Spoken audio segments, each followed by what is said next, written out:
अब 8th part को करेंगे बच्चों, वो भी सेम टाइप से रहेगा।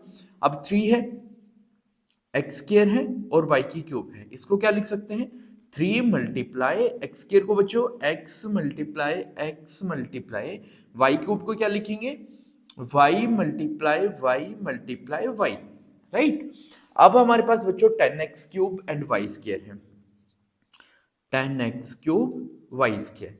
अब 10x क्यूब वाई स्क्वायर को क्या लिख सकते हैं हम, देखो 10 को तो हम डायरेक्ट देखो यहीं से देखिए 2 मल्टीप्लाई 5 लिख सकते हैं, है ना, 2 मल्टीप्लाई 5।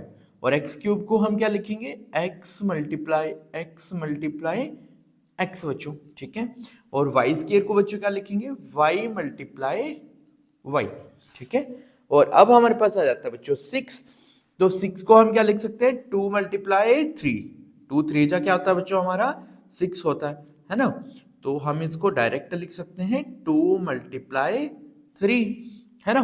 एक्स स्क्वायर को बच्चों क्या लिखेंगे x multiply x, y square को y मल्टीप्लाई y, ठीक है। और z को मल्टीप्लाई z बच्चों। अब देखो जो तीनों में कॉमन है, देखो 3 तीनों में कॉमन नहीं है, 2 तीनों में कॉमन नहीं है, 5 नहीं है, तो बच्चों हमारे पास क्या आ रहा है x आ रहा है। देखो यहां से हमने एक x कॉमन ले लिया और फिर हमारे पास एक x आ रहा है बच्चों, तो यहां से हमने अगेन x कॉमन ले लिया, ठीक है। अब देखो बच्चों तीनों में y है, यहां भी है, यहां भी है और यहां भी है, तीनों में y हो गया।